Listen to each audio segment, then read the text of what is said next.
in my coat. I'm out the road, feel like I'm Batman. Yeah, damn, what? Smart element. Welcome everybody to episode 4. We got my boy Mr. Derek Nelson, aka Sticky Note Guy, here today. He's gonna tell us where he's from and what made him a Oh, God. what made him God. what made him a Chiefs fan. So I was born in a small town outside Wichita, Kansas. So you would think I just grew up a Chiefs fan, but I really didn't. For one, I'm a lot older than you and your other guests have been. So growing up in the late '70s, you were either a Cowboys fan or a Steelers fan. Okay. Those were the two teams that were all. That's all you got to watch on TV. And so all my buddies were Cowboys fans. I'm like, I don't want to do that. So, But then again, they were the Dallas Texans, huh? no, the Chiefs started as the Dallas Texans. So I'm like, I don't want to be a Cowboys fan. Plus, they seem very, I don't know, even to me at 8 years old, I thought it was too much. So I kind of became a Steelers fan. And then they dropped off. But about that same time, my grandparents moved to Florida, and every year would send me Dolphins stuff. Thank you. And so I became a Dolphins fan. Oh Lord. In my early teenage years, and then they draft Marino, and I'm out of the world. Yeah. Because I love Marino, and so the Chiefs thing really didn't hit until college. One, because the Chiefs were just 70s and 80s were very rough on the Chiefs as a franchise, and so I got to college, met a bunch of dudes from Kansas City, and that was when I first really discovered, oh, you just sit around and watch a Chiefs game every Sunday afternoon. That is what you do yeah. Football season. And so those guys got me hooked, and we would watch on TV or we would listen on the radio or whatever.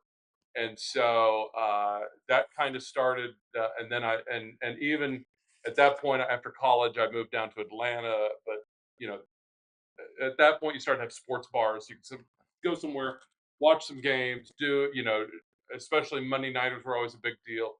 So that leads me to, then I moved back to Kansas City, and out of the blue one day, probably in '04, I really haven't figured out when it was, I get a call from a college friend of mine that says, hey, I do statistics for Chiefs Radio for Mitch Holthus, is the play-by-play guy. I said, yeah.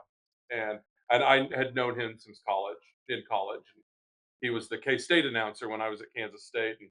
And he said I can't make a game. I need a substitute. And I said, I've never done statistics for football before. I don't. And he goes, don't worry. I'll send you my sheets. Yeah. And you figure it out. And he goes, Mitch remembers you from college, so you're good. So I started subbing as doing statistics for Chiefs Radio for Mitch Holthus and the crew. And eventually, my buddy and I kind of split time, and I was going to take over full time, and he was going to be the sub because he lived a couple hours away. And then I up and moved to Houston 10 years ago, and that kind of blew that plan up. So now, so that turns into, okay, I'll work the games when they come to Houston. And they played here in the playoffs after the 15 season. Okay. First playoff win in like 25 years. It was exactly. It was a long time, huh? 30-0. And I was sitting at home after the game, and my wife said, well, who did the Chiefs play next? And I said, I said, it depends on who wins on Sunday. I said, it'll either be Denver or New England. And it turned out to be New England. And she says to me, "Or you're going?" And I'm like, "No, the game's in New England." Yeah. I no. Why would I go? She's like, "Well, just see if Mitchell have you." And so it worked out. So I flew to New England, worked the playoff game. We lost. Tough game. That was the one that was on TV not too long ago, huh? No. We'll do that one on the heartbreaking games segment of this podcast. That was a rough one. You're talking about the AFC Championship. Yeah. No, we lost that one that was still Alex Smith was quarterback. Yeah. We lost by 7, but it was really a 14. Oh, so you said 2015. Yeah, after the 15. Oh, because Mahomes didn't come to the what? 18. 18. So, and from there, it's just kind of been. I'm the guy that gets most excited when the schedule comes out. Shirts off and your friends lift you up over there. Because I get to start planning my fall. So it just started, and work a bunch of road games every year, a few more every year, a little bit at a time, and now I work most of the road schedule, and now I've gotten to work a bunch of playoff games and 3 Super Bowls. The 3 they won, I should note. The one I didn't. You didn't watch the Buccaneers one? I did, but it was COVID year. Oh, The you're NFL right. restricted how many people could be in the booth during the broadcast, and I didn't make the cut. So show the ring real quick. Show the camera the ring. So this is my ring for the Super Bowl 57 against the Eagles. Worst case scenario, you'll see James Bradbury. They're going to say he grabs him. He's got his left hand on his back. I don't know. Ooh. Let me see that again, because that's the Eagles one. I got to see that. So that's the Eagles one. Mhm. We'll see if there's more jewelry coming later this summer. Oh my goodness, I love this one. It's the Kadarius Toney ring. I love it. I'm sure we'll get to that subject. I'm sure we'll cover that as well. For sure. That is the long version of how I became not just a Chiefs fan, but then getting into the booth and working the games and in my own little way being part of the team. And the Chiefs were nice enough to reward me with. And that's a really nice reward. Exactly. And so you was talking about you became a fan after like the 70s and 80s because it wasn't like great to you. And I did a little bit of research with them. So in the 90s, I think that's where Dick Vermeil. No, Schottenheimer was first. Oh, Schottenheimer, right. Schottenheimer was, yeah. And you get DT, you get Derek Thomas, you get guys like that being drafted. And so that starts to build, and it's Christian Okoye, Nigerian Nightmare. The Nigerian Nightmare. Out of the end zone, it's Okoye into the secondary. Stephon Holmes and dragging him 15-20 yards. Word, these great running backs, and then we get Marcus Allen, and we get Marcus Allen played a little bit there. Then we get Montana in 93 and 94, and we get to in 93 we get to the AFC Championship game in Buffalo, right?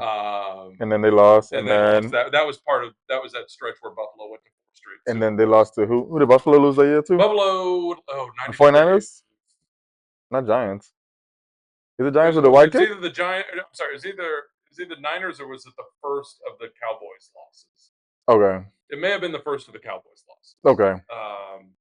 I'm trying to think. Yeah. It was Dick Vermeil in the 2000s, and then you got Andy Reid in the 2010, right? Yeah. If you got to pick one without the rings behind it, which era was your favorite to be in?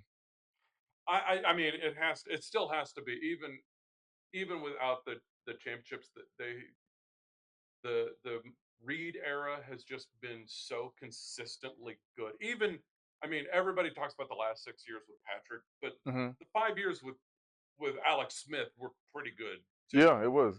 They fell into the trap just like they did in the 90s. They couldn't get over the playoff hump. They couldn't win a playoff game. Right.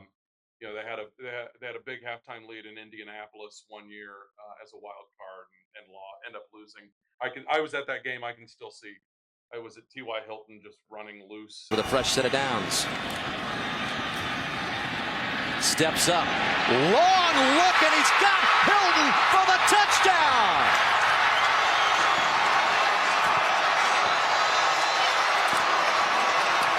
And I mean, y'all lost. That was y'all. That was y'all.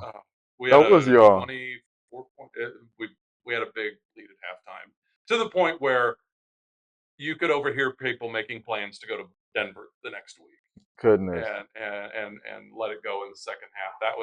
That was a crushing. But we'd lost so many crushing playoff games before that. But overall, the Reid era, just because it has been so consistently good. I mean, Schottenheimer was a lot of fun because it was all defense. I mean, not to say those guys weren't good on offense, but it was about the defense with Derek Thomas. It's a different game, with Thomas and who else? And one of my favorite guys, Dan Saliamua. I love Dan Saliamua. I gotta look that guy up. There's a great play. Gosh, probably 1993. They're playing the Packers, and Thomas strip sacks Favre, and Saliamua picks it up and runs it in. Runs it back. Runs it in for a touchdown. Has the ball stripped, picked up by Saliamua as Kansas City on a turnover scores the touchdown. They were down at halftime, and I think they took the lead. That was early in the second half. They took the lead and won the game by a score. That was a phenomenal game. So I think it was a Monday Night Football game. I'm pretty sure it was a Monday night game. where were you when it was the 7-sack game? Where were you? Oh. Where, we lived that exact moment. Oh. Where were you sitting that day? By the way, you know the thing about the 7-sack game? What happened on that? They lost. Oh, I didn't know that. How you lose with 7 sacks? I know. Because there wasn't an 8th sack. Okay. It was Seattle. And they needed an 8th sack, and Seattle won. I gotta find a Seattle fan. Because Seattle is giving a lot of bad memories at this point. The 7-sack game was incredible, except they lost Mm-hmm. at the end of it. I mean, they couldn't. They needed one. Who was the quarterback? It wasn't. Not Dawson. No. For the Seahawks, was it? What was it? I can't even remember. I was about to say, if you can remember the Seahawks quarterback that long.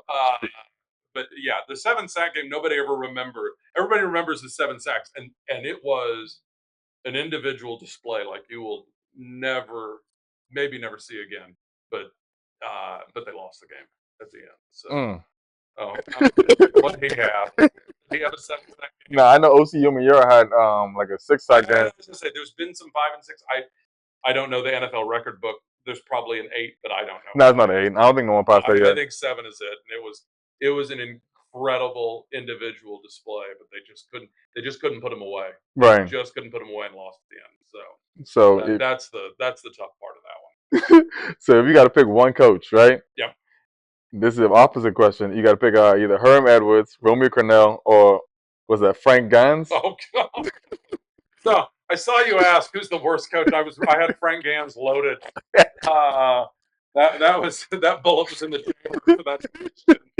No, Herm Edwards. I mean, Herm Edwards is a really good football coach. It was a really bad situation he was in Right. Kansas. It was transitional from it was the end of an era. Lamar Hunt, the founder and owner, had passed away.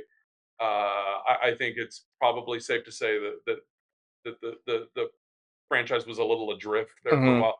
And I think Herm just came in and was trying to hold the thing together with duct tape and baling wire, and it didn't hold. So Herm's a really good coach that deserved a better outcome. That makes sense. And I mean, I know it was with the Jets, but he left us with, if nothing else, you play to win the game. This is what the greatest thing about sports is. You play to win the game. Hello? You play to win the game. So for that, people always have a place in my heart. That's what's up. Because around up before that, I think it was before the trend. It was right afterwards. Because you were talking about head coaches. So when head coaches came in, I think Andy Reid kind of introduced more of the throw into the running back scheme and stuff like that. And I think Jamal Charles broke the record. Where were you in that moment when he broke the record? I don't know if I was at that game, but I mean Jamal will go down as one of my all-time favorite Chiefs. Yeah, he got hampered by injuries late in his career. That game in I think that game in Indianapolis, the playoff game, he got injured in the first half of that. Did he? If I remember right, and I can kind of picture it. That I think he ran out of bounds on the far side of the field, and did. I may be misremembering, but I think that was the game he got injured in, and I don't think he ever really bounced back. Was himself after that game. But man, that dude. But you had guys like Priest Holmes. I mean, it was just. Didn't he break a record? Didn't he? He had touchdowns in a season. So, I think. I will tell you, game I do remember. They played the Falcons at home, and he had 4 rushing touchdowns, and Larry Johnson had 4 rushing touchdowns. They was on the same team at the same time. Game. That's one I will not forget. That was pretty incredible. I gotta look that one up because I would never think. 8 touchdowns, all 8 rushing, 4 by each each running. Y'all had the real ground and pound back in the day, huh? Yeah. So. Oh yeah. We were well, and that's everything that changed with Mahomes. It wasn't just that he's Patrick Mahomes. It's that for decades we went into the game and we never had the better quarterback. Mm-hmm. It was always John Elway beating us in the fourth quarter. Right. And so and that's the one that sticks out as Elway. But we never had the better quarterback. And then all of a sudden with Mahomes, like, oh, we got the dude. We got the man. Trent Green, bro. Yeah, but listen, Trent was really good. I mean, they went 13-3 with Trent Oh, did they? in 03 and had the number 1 seed, but we get to the playoffs and can't. Who beat y'all that year? Peyton and the Colts beat us in the playoffs that year. Early Peyton? No. They beat us at home in Arrowhead in a game, if I remember right.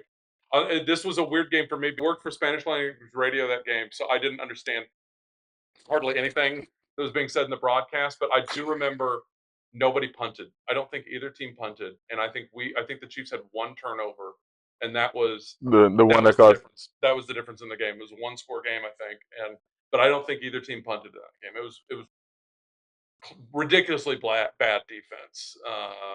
But you also had Peyton Manning and Trent Green at the height of his powers. He was a very solid quarterback. He was. It was a fun game to watch because it was back and forth and up and down.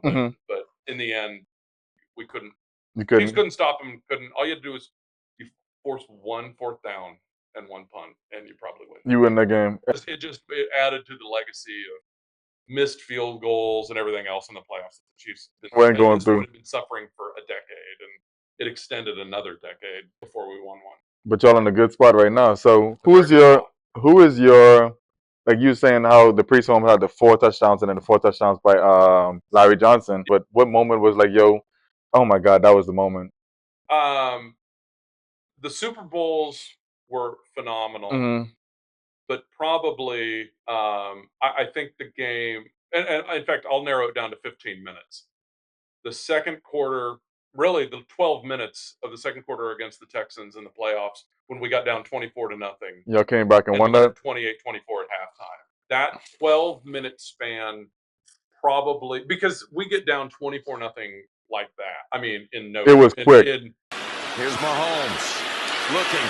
Open field for a moment. He may have been past the line of scrimmage. It's called a touchdown. I tell you, this is going to be close, Gene. I mean, 3 minutes into the second quarter, we're down 24-0. And I wasn't at that game. I was watching at a Chiefs bar here in Houston, and the Texans fan at that same bar were having quite a good day. And then Pat Mahomes became Pat Mahomes. He went off. And there had been games. I mean, he had a game early in the season against Pittsburgh where he came out and was phenomenal. Mm-hmm. But the pressure of the playoffs and really carrying the weight of 50 years of never winning a Super Bowl with that team. That Texans playoff game was the moment. Was the one. That was. In fact, I went to the FC Championship game the next week and took a picture on the 35-yard line where we stopped the fake punt. They ran a fake punt. We stopped it. And you really vividly remember that. Down on the 35-yard line, took a picture and sent it to some Texas friends of mine. Because that's what Derek does. This is where it all started. It started on that fake punt, and next thing you know, we're up 28-24 at halftime. And then it was 51-31, I think is how it ended. That literally is where it started. You're right. Yeah. You're right. It was a fake punt, and then we scored, and then they muffed a punt, and we picked it up, and I don't know if we ran it in or we got it close, but I mean, literally in 12 minutes, we scored 28 points and took the lead going into halftime. I remember the announcer was saying, do they go for it or do they try to fake it, and they end up faking it? And after that, I was like, hey, I even told my wife, I was like, hey, I think that might be what they needed to get back where they need to go. The thing I love telling about that game is think about from the Texas perspective. You're Bill O'Brien. You're up 24-0 on the Chiefs in Arrowhead. Mm-hmm. You never win another game as head coach of the Texans. That was his last one? He lost that guy, and then they started 0-4, 0-5, whatever, and fired him. And they fired him the next season. Dude never won another game as a head coach of the Texans. Hey, hold on, I got But if that was your best one, what was your worst one? Because you had the Colts one. What was the worst one? The worst one was probably, I mean, there have been some heartbreaking, but heartbreaking is one thing because you feel like you were in the game. Mm-hmm. But just from wow, this is rough. There was a game, I think it was 2009. It was right before Christmas, and we were playing the we were like 3-12, and we were playing the Browns, and they were like 3-12. Maybe we had 4 wins, they had 3 wins, and it is a totally inconsequential game in December. It doesn't matter. The Right. season's over. There's only like 3 games left in the year. But a dude Jerome Harrison. Oh, the Browns running back who had the one-hit wonder. He goes for 286 yards. And by the way, catches 2 passes for 12. So he has almost 300 yards total offense. The guy who I'm sure he's a fine player and fine man. He broke Jim Brown's franchise single game rushing record on 34 carries. I mean, he averaged like 8 a carry that day. And I remember working that game. And at that time, that was kind of pre the stats being instantaneous on the internet. So I was tracking plays by hand. Yeah. And I'm just like, I mean, this dude is ripping off. I think he had a 70-yarder in that game. He did. He just, and I thought, oh, this is one of those days. This is one of those days. And we had worse seasons. I mean, I'd sat through worse seasons, but that game always sticks with me. And that was the game, you know, and I remember when I keep saying I'm one of those guys. When the Chiefs won the Super Bowl in Miami, beat the Niners, and we were celebrating afterwards. And I remember I was talking to Mitch, the play-by-play guy. I said, you know what? I deserve this because I sat through the Jerome Harrison game 10 years ago, whatever. Dang. And I'm like, I deserve this win. Thank you very much. Because I had to watch Jerome Harrison run for 286 yards. I forgot that was the game he did that against you guys. Oh, it was brutal. It was such a... Oh, my goodness. And then what was your favorite moment as a fan? You have the sticky note. That's where the sticky note moment. You have the... That's a Kelsey... I would take one of the... It's a weird one. I think one of the best games, and it's kind of one of the biggest games in franchise history, was in 2011, end of the season. We'd fired Todd Haley, and Romeo Cornell had taken over. 2014. And this was the year before. Okay. He was interim. And the 13-0 Packers come in to Arrowhead. Right. And we win. The Chiefs have won 4 games all year, 5 games. That was maybe their 4th win all year.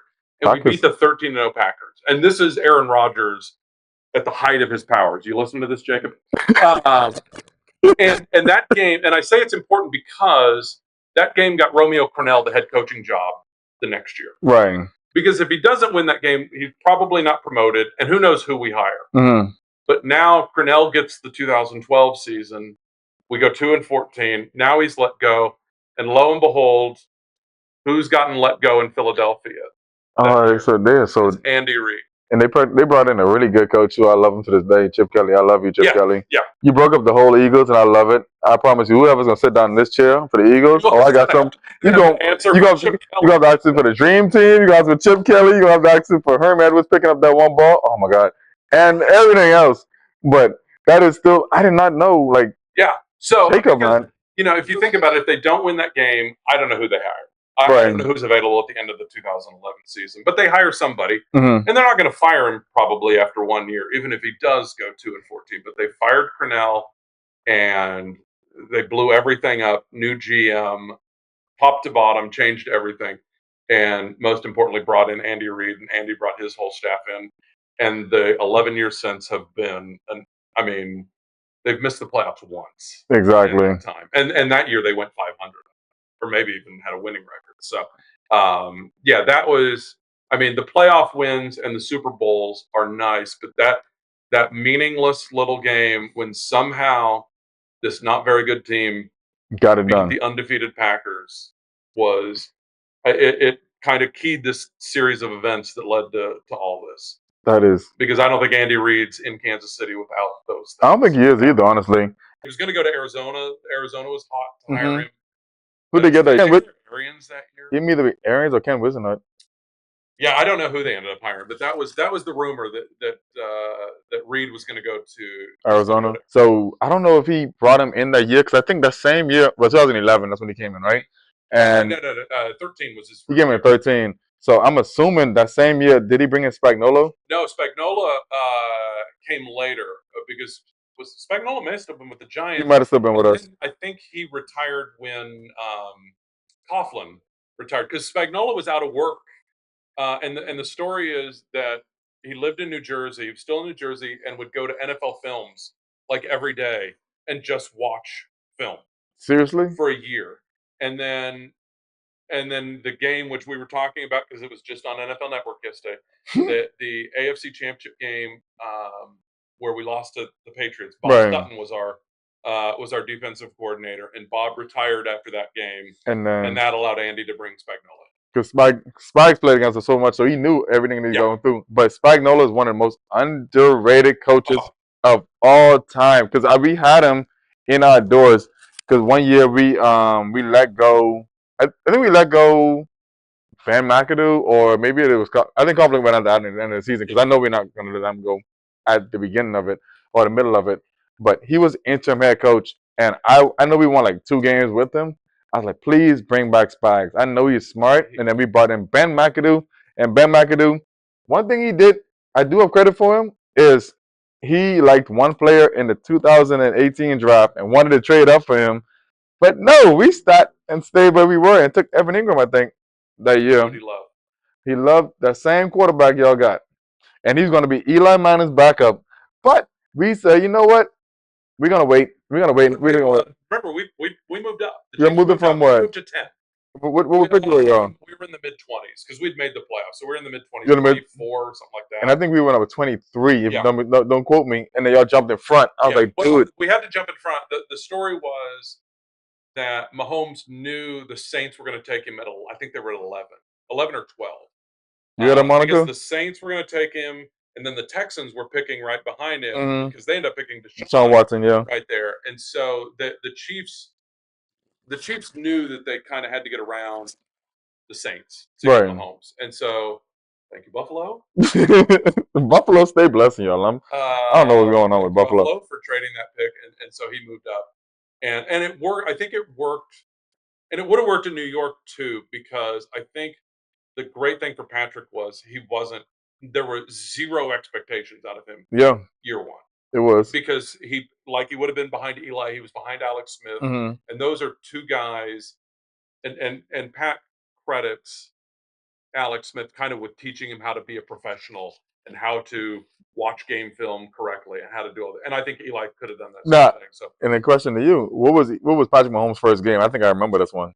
he played. So the end of the season, they had a meaningless game. They couldn't move in the standings, so he played at Denver. Yep. Got a big lead at halftime. The third string guy came in. Oh gosh, from Arkansas. I can't remember his name right now. No, I'm not even gonna say it because I can't remember. Blew the lead. Yeah. Mahomes came back in. Yeah. and won the game for them. I remember that game. And so he does have a rookie season. It was one game. It was that one game against Denver. But I can remember just you would go to games that year and see him warm up and go, that dude's He's pretty good. different.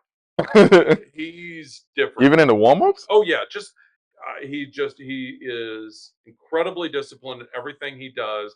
But you see the arm strength. Yeah, it fly. It kind of. When they back up to when they're tossing and throwing at 35, 40 yards, and he's just flicking his wrist, and you're Like no watching other. other guys that are just having to wind up to do it. You're like, oh, that's That's different. a little different. He's pretty good. That's And so, what was the weirdest stat you ever had to show? You like, you know Oh. what? Hey, there you go, Mitch. Gosh, I don't know. I think though there was one. It may have been this year,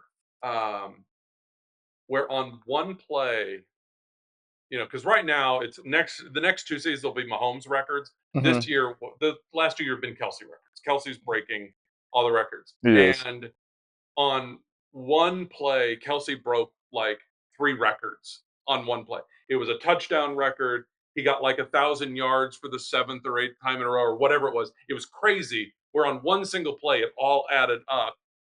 And I know, he can only say so much, so I kind of have to. Yes, I've got him prepared. I've got all my sticky notes out, and I've kind of got it in his head. I'm like, well, what's most important? Because dude just did like 3 things. In one play. And it may have won a game too. It may have been. I don't know if it happened this year, or maybe the year before. Maybe it was that Chargers game. Actually, maybe there's a clip of it on Instagram, and you kind of see me looking down, going, I don't know what to do. I've got so many options, and I think that's the one where Mitch ends up grabbing it out of my hand and whipping it. Glad we had an enclosed booth. Into the right of Mahomes. Ball was snapped on the near hash. Chiefs load up 3 to the left side. Mahomes crossing pattern caught. Kelsey 10-yard line, 5-yard line, touchdown! Kansas City! Will Kelsey do it to the Chargers again on a crossing pattern? A touchdown, and now Travis Kelsey, a 17-yard touchdown reception to take the lead, plus his 33rd 100-yard receiving game of his career, the most by a tight end in National Football League history. That he didn't throw my notes out onto some poor Charger fans, but yeah, there was one like that, and there's a lot of there was this year in the Jackson, or I'm sorry, 23. The first road game was Jacksonville, and there was a fumble and a recovery. Something happened where maybe it was a defective play. I don't know what it was. I just remember being weird because a lineman ended up with the ball and ended up with a statistic, Right. which doesn't happen except for big guy touchdowns. Doesn't happen very often, and I don't know the NFL rules well enough to know instantly what it is. So I have to wait. I have my iPad there and I follow the NFL official statistics. And even that one took them minutes to figure out. And they're usually up within 10 or 15 seconds of the play being over. I can see everything. Yeah. And this one took like minutes for them to figure out what it really was, play and who to give the statistics to. And I even think then it changed later in the game because it was a weird play. But one of the oddities in the NFL is punt and touchdown returns. In college, if you're from the end zone, you get 100 yards. Or you get starting in the NFL, if you take it back for a touchdown, they give you yardage behind like the 108, 104. And so it's kind of a guess. And of course, my job is to give him the most accurate information. And the playoff game we won here in Houston, it started off with a Niall Davis touchdown return, and lo and behold, I guessed correctly. It was 106 yards, and now they've shown that replay 1,000 times with the radio call voiced over it, and lo and behold, the yardage is right. So I guess I did my job. You did a good little guess on that one. I guessed right, because I don't know who the official stats guy in the NFL that make that determination. Because nobody's out there with a measuring stick. Everybody just eyeballs it. I eyeballed it right. You got the guy right one. Yes. And you said a name that actually like threw me off for a loop for a second. I forgot he played for you guys, Niall Davis. His dad used to work out at the gym I used to train at before. And so he's like, man, one of these days I'm gonna bring Niall in for you. So I actually have a photo with me and Niall Davis. No kidding, yeah. But will I ever show that photo? No, I won't. Because I took the worst pose. Like I was almost like this. And for some reason, I was just. Can we do that later? Can we take a selfie like that later, please, for my files, for history? I want that one. See if I can find it, but it's just me poked up. Just no, I have one. I have one with this year. In Baltimore at the AFC Championship game, the Ocho brothers were calling the game on national radio. Yeah. And I don't think I sent it to you because I have that sort of pose going on. I'm the worst selfie taker in America. And I saw them standing there, and I'm like, oh, I like both of them on TV, and I'm like, get a quick picture, and I looked like a complete idiot in this photo. So that one stays in the phone. It doesn't come out. You scrap so much selfies, but you've taken so many selfies before you've taken. Let me see if I can remember. You've taken Pacheco. Yeah. Orlando Brown. Yep, that was after the Super Bowl. Paul Rudd. All those were all after the Super Bowl. Yeah. Not at Pacheco. Pacheco was maybe Buffalo this year. Pacheco was earlier this year, but Paul Rudd, Ant-Man was after the Super Bowl. Him and I think his son took that picture for us. I think we're Ant-Man's son took the photo. We're about the same age, and we're probably incapable. Wait, I thought he was talking about Paul Rudd's son was the same age as you. No, but no, you're no. talking Paul Rudd and I are same about age. the same age, and he has a son who probably we need to just take the picture. But yeah, he was a super guy. And then who You had McKinnon, I took McKinnon. McKinnon, and that was the game. You know, he was the one that gave up the touchdown and went down at like the 2-yard line. That was facts. That allowed us to run the clock out on that game and kick the field goal to win. Why you didn't get the selfie with Jackson Mahomes? You just gonna take it from a distance? I just took it from afar. Okay, cool. I just took it from And then moving into the next one. So we have a lot of additions that came into the team, right? And then you had a little bit of off season as well. Yeah. As far as you have Xavier Worthy that joined the team, you have Hollywood Brown that joined the team. Who are you most excited for to shine? I think those two dudes are. I mean, obviously they open up the back half of the field like we haven't been able to open up in a couple of years. Right. I mean that opens up deep. I think the most interesting dude is, and I don't even know if I'm not even sure he'll make the active roster this year. But out of the international player development pool, they signed this guy, Louis Reese. Okay. Still there for Italy. Kana. And it's handed off, and if you hand it off like that, you're going to get punished. And away goes the young man. It's Reece Zammit, and he goes from first to fifth gear and blows the defense away. Was there any doubt he was going to get there? Absolutely none. And I thought that was one of my guys who I picked.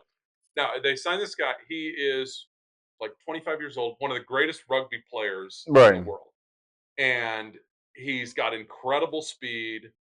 I think they just will figure out ways to use him. And I think where maybe he's going to be most effective with these new kickoff rules. I was about to say, yeah, that's usually that's where you're good for him. And I'll say this, and it showed in the decision making at the end of going into overtime of the Super Bowl. I think the Chiefs prepare better for rule changes and new circumstances than anybody in the NFL, because I will tell you that the 49ers, they blew it. Screwed that up. After the game, we were on the elevator with 49ers personnel, and they were like, "We screwed that up." Yeah, they knew immediately what was going on. You had to play college rules. Essentially, you didn't want the ball first. No, you don't. You absolutely don't. And so I think in terms of the new kickoff rule and how to do it and how to maneuver it and how to take advantage of it, I think the Chiefs will be as good as anybody. And a guy like this, you got to watch some film. His rugby. I don't know anything about rugby. Yeah. But I there's a clip of him kicking it downfield, and he actually catches up to it before anybody else can even get close to it does. So he's a kicker. I'm thinking he's like just a return guy. He can kick. Because rugby requires you to kick. This dude has crazy skills that they're just trying. I've got to imagine for 2 months now, Andy Reid's mind has been running wild with. What are you gonna use? I'm telling you, Andy is innovative as it gets. Because didn't Justin Reid kick a field goal for you guys? No, he had to. Butker got injured, slipped on the turf. He slipped on the turf in Arizona, the same turf which caused the Eagles allegedly. That's exactly right. I mean, usually there's nerves, right? You're on the road. You're just going to stop 80 yards, but nope, this is Kansas City. Butker slips on the kick, and they might have been a little shaken up there. Too much going on. Stay ready, kick it. Butker, he just under his ankle. Bet. Heads up. Coach, you need me to do kickoff too? Yes. Bet. You kick off, right? Yeah. Here's Reid with the extra point. The safety steps up and drills it. Good for him. How impressive was that? Oh, my goodness. Boom. All those problems in the Super Bowl. Y'all cheated the Eagles, man. I just want to hear it. Don't start. We didn't get magic cleats. I don't want to hear it, man. The only reason Jalen Hurts fumbled was because the field was bad. Okay. Eagles fans. You think I'm gonna be sorry with y'all? No way. No. So he injured himself on the first play, and Reid was. I think Reid and Mahomes are the backup kickers, and Reid I think he was perfect on extra points, Reid's good. field goals, and I think he put every kickoff through the end zone. I think former Texans. And he just won an international chess tournament or something too. Dude's incredible. Did he? Yeah, he's one of the best chess. I know he's They did a thing on him and Joe Tooney are play each other in chess. They're both good chess players. But Reed just won some big tournament. That's a fun fact if I ever heard, if I ever seen one. If nothing else, I've contributed that. Nah, you did a lot because we have even because I think Justin Reed came from the Texans, right? Yeah. And then you have Ogowale. I might be saying his name wrong. Same thing happened to them, and they have to go through that. So maybe Houston might be breeding a really good kickers. Yeah, listen. I think the Texans are going to be one of the threats to the Chiefs this year. I think I think they've finally, as a franchise, gotten things figured out. They were kind of. I think that game I mentioned earlier, that playoff game, I think it broke the franchise. It did. In a lot of ways. I think so too. I mean, and deservedly so. I mean, that's a bad loss. There's no way to sugarcoat that. And so, but I think they finally they're certainly not the laughing stock. And I'm a big C.J. Stroud fan. I think the dude is a good player. I think he's going to be really good. I saw him the other day. Did you? Yeah, he was at my cousin's baseball game. Pretty big guy. I ain't gonna lie to you. No, I saw him before he got drafted. He was doing the rounds on Radio Row at the Super Bowl in Phoenix, and I saw him and I got to say hello and talk to him for a moment. And he's a big dude. Yeah, I was before pads. And that's what I was about to say. I was like, tackling him ain't gonna be fun. I ain't gonna lie to you. You don't want to tackle him. Nah, he's a load. And so he throws the ball. He's not a big runner. I mean, but yeah, I think they're a legitimate threat to the Chiefs. I know a guy who actually can throw the ball, run the ball. Like he's not as big as C.J. Stroud, but his name is Kadarius Toney. He was a high school quarterback. He was. He could throw the ball a little bit. Oh, I was one of my favorite Giants to ever become a Chief. Kadarius is in. I'm sure he is. You know, it was a rough year. It was a rough year.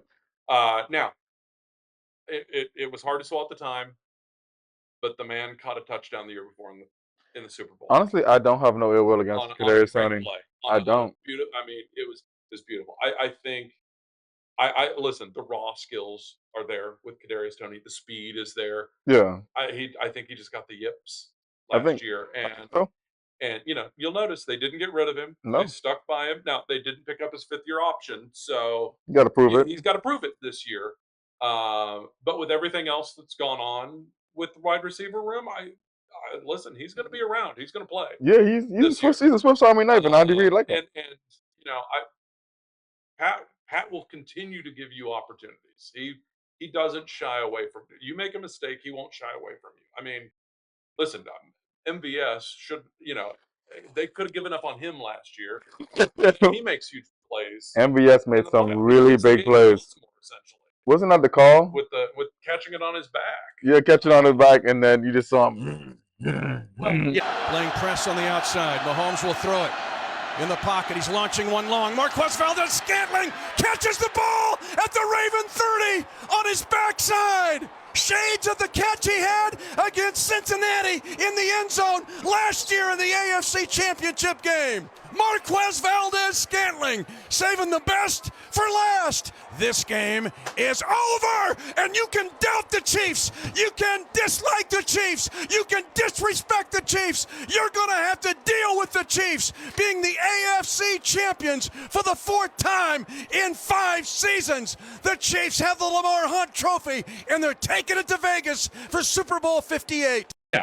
Well, I think one of the things that Pat figured, if you look after he makes the drop of the Green Bay game, I don't think you could probably prove me wrong, but almost everything he caught from that point on was behind him.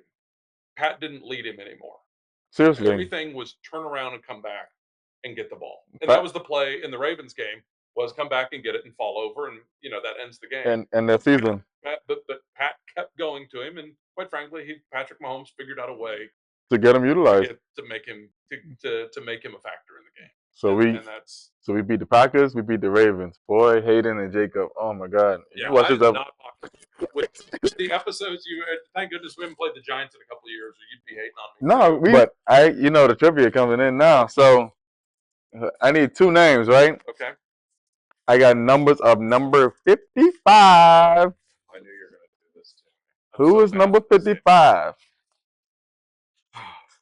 I'm so bad. I know everybody's like, you sit in the games, but I don't pay attention to numbers. Yeah. You've stumped me on 55. I don't. Oh,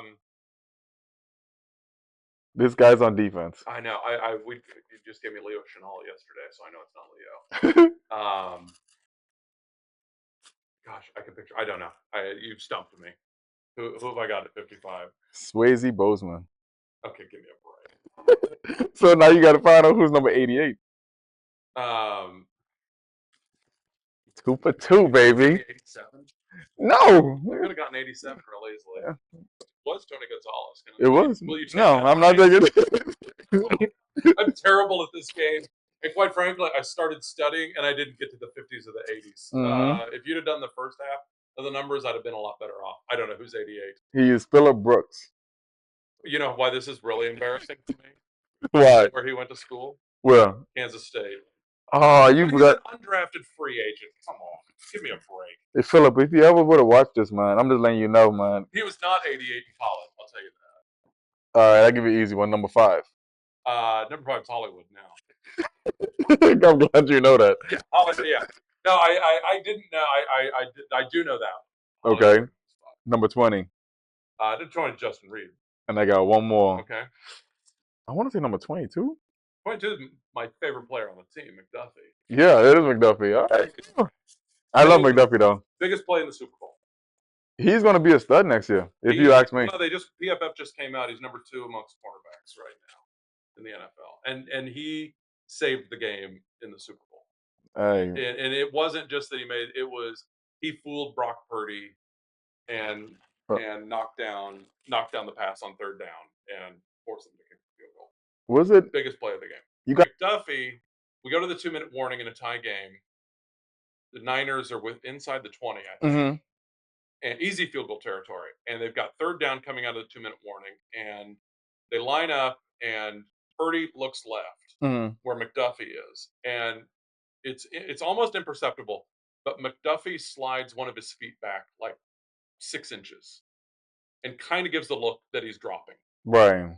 And as Purdy then shifts to the right, McDuffie resets. And Purdy thinks he's got something underneath. McDuffie's going to drop, and McDuffie just runs straight at him, knocks it down. So they don't get the 1st down. They can't run the clock out, kick the field goal. Yeah. You could give the MVP to Trent McDuffie, and nobody would say a word. This play saved the game for the Kansas City Chiefs. We'll set the scene, 16-16, 2 minutes left in the game, 3rd and 4. If the Niners get this, they virtually win the game, assuming Jake Moody makes this kick. Right now, Trent McDuffie is taking a small step back. I'll play it for you. Small step back, right? Small step back. That shows Brock Purdy, who's looking at McDuffie, that he's dropping back into coverage. Purdy then looks back to the center, right? He looks back to the center to get the ball. Trent McDuffie is blitzing from 3 yards depth. So Brock Purdy has zero clue that Trent McDuffie is coming, and the protection can't identify it because they didn't do anything pre-snap, right? Purdy is going to have Trent McDuffie all in his face as he tries to throw a slant to Juwan Jennings, and there's no way this pass gets completed. Trent McDuffie bats it down. Kick the field goal, and in one of the funniest moments, I think, if you watch the NFL mic, they show 2 of the officials talking during that timeout, and it was the referee and somebody else, and he goes, something like, I don't know if you want to give Mahomes this much time. And sure enough, they go down, kick the field goal, go to overtime. But that McDuffie play, because he fooled Purdy on that play. And he's so young. He indicated drop, and he came after him and knocked the pass down. How wasn't that his rookie year? Because he's been Washington, right? He's Washington. Okay, that was like his 2nd year then. Second year. So he's one of those guys, because the year before against the Eagles, we had like 7 defensive starters that were rookies. I mean, it was 6 or 7, some crazy, like never been done before. Yeah. And he was one of them. Okay. But he's going to be, he's the team leader in that backfield now. And I think the defensive backfield is the best part of their defense. Even with Chris Jones up front, I think the defensive backfield is where they are. That's a bold statement because they drafted a guy to Washington State that he's a Spags pick. He's 6'1", Jaden Hicks. Okay, I got you. 23, I think. 23. 23 is a D tackle? No. Oh. Another defensive back. Okay. Big dude, going to be able to cover the tight ends, but it looks like a linebacker, but plays like the cornerback. And he's a Spags guy. Spags guys are pretty good. and the Chiefs have been excellent at identifying defensive backs over the last several years, because that's where their strength is on defense. McDuffie is the stud of studs. He amongst is. those, no I doubt. got big lows for him. Let's see. He faces in the opening night. He faces Zay Flowers again. Yep. Who you got? Thursday night game. Well, I'll be man enough to make a selection, unlike somebody else that may have appeared who wavered. You know what? I'll say this. I'll pick the team whose quarterback showed up every day at volunteer OTAs. Ah, that's tough. Where is he? In here for a comment. He's off today. So Bengals, y'all. Yep. So Bengals, y'all are at home. Yes. So I'll give us a 2-0 start. Mm-hmm. Mainly because the Bengals tend to start slow. They do. We've always played them in December, and that's what they've beaten us, is in December, Yeah. January. They tend to start slow, and the Chiefs tend to start fast. So I'll take them. I'll take them Another to a one. 2-0 start. At the Falcons on Sunday Night Football. That's my first game I'm working, and that is I'll take the Chiefs, but I think it's going to be A close one. really good game. I still, the Falcons kind of perplex me. Yeah. You think so? Yeah, I don't know. I like Kirk Cousins. I just don't know if he gets. I don't know that he can get anybody over the hump. We beat him, so I don't think he's gonna happen. That was one of the ugliest playoff games I've ever watched. And I'll watch it again. We got the Chiefs at the Chargers. Justin Herbert, Jim Harbaugh. I know. I will tell you that I think that is probably, for the Chargers, it's the most important game of the year. I think that is one. That's a measuring stick. They have circled. So, I've been to SoFi a couple times. I've never seen us lose, but you know what? I'll give it to the Chargers. I'll say we lose that one. Ooh. So we 3-1. 3-1. All right, and then we have Saints on Monday night. Sorry, Mo. So I was about to say, Mo, I don't know. Bye week, y'all win or losing? We're gonna win the bye week. We have to win the bye week because I know what comes after. All right, because you got at the 49ers Super Bowl rematch, baby. I was just talking to Jeremy about this last night. I think that's probably a loss. Mm-hmm. But he made the point. He said, the Niners play bad against good teams, especially in the regular season. Because 2 years ago, we went out there and blew them out. Yeah. But I think that's probably a revenge game. So, but gosh, Andy Reid never loses after the bye week. I mean, he doesn't. He just doesn't. He doesn't. You know what? 4-1. I'm gonna. 1, 2, 3, 4, 1. All right. At the Raiders. 5-1. We don't lose. I'm sorry for any Raiders fans that we have. And at home against the Buccaneers, Monday Night Football. Nah, what's that? What are we? 5-1 or 6-1? So 6-1. 6-1. At home against the Broncos. Oh, that's a win. 7-1 at the Bills. That's a lot. At the Bills. Yeah, no Micah Hyde. No. I think. I you think this is one of them? I just think that's going to be an impossible. I think the fact that we went up there in the playoffs and won was kind of, that was lying. That will go down as one of my favorite moves ever, going up there for that one. So 7-2. 7-2. At the Panthers. That's a Keep pounding. If we lose that one, I may hang him up because I will have paid for a flight and hotel that game. 8-2. Back against the Raiders at a Friday game. Friday, yeah, it's Black Friday after Thanksgiving. I'll put that down as a win. I don't think the Raiders are going to be very good. So what, 9-2? 8-2 or 9-2. Yeah. I think it's 9-2. And then Black Friday. You don't think Gardner Minshew could get it done? Nah. Aiden O'Connell? They did last year. Listen, they came in and whipped us on Christmas Day last year, and probably one of the worst games I've seen the Chiefs play in the last 6 years, maybe 10 years. It was that bad? It was that bad.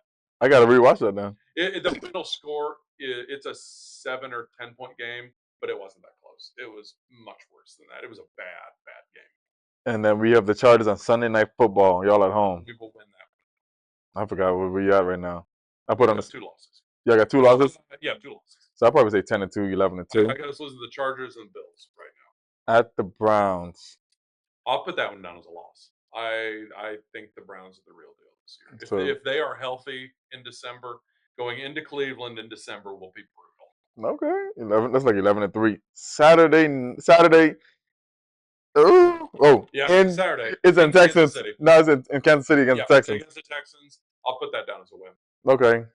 I'll tally it up afterwards. So we only have 3 losses right now. Yep. All right, cool. And then at the Steelers on Christmas Day. That's a win. I'm All gonna right. call it now. I think that's a win. All right. We got Bo Nix game.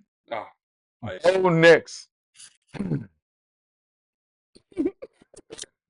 I'll give I'll give this one to the Broncos because Y'all gonna be resting everybody. Because I don't think we'll play anybody. If we have 3 losses, we won't play anybody that week. So y'all gonna be having 4 losses. So what's that? So I'll give us 13-4. 13-4. I heard there's a Packers prediction like that as well. Yeah, it's not too bad. It's kind of close, you know. I know. I probably need to throw one more loss in there because the Chiefs always have a game that's just kind of leaves you head scratching. Like what was going on? It could be the Browns game. It could be the Falcons game. It could be the Falcons. It could be. I don't think it'll be Panthers or anything like that. Keep pounding. Hey, listen, he's hard to see back there. I know. All them 6'4" linemen. He's hard to see back there. So, if you can throw the ball over, you're in trouble. You can throw it right to McDuffie. I'll be okay with that. Exactly. So, I'll go 13-4. I'm good there. All right. I think so. So, Mr. Derek, thank you for your time, man. Yes, sir. And hey, episode 3 with the Packers. Episode 4 is the Chiefs. Super Bowl 1 rematch. 13-4. 13-4. Maybe a Super Bowl rematch again. Who knows? Me and Jacob carpooling to New Orleans. Probably. But I think Jacob's gonna go to the parade, and you're gonna go to the parade. You're gonna be in the booth. You can be in the parade. 3 Super Bowls. I've never been to a parade. So What? Yeah. It's just too much. Yeah, I just don't. It's midweek. It's travel for me up to Kansas City. So Yeah. I put everything into going to the Super Bowl. That's what's up, man. Appreciate the time once again. Right on the ring.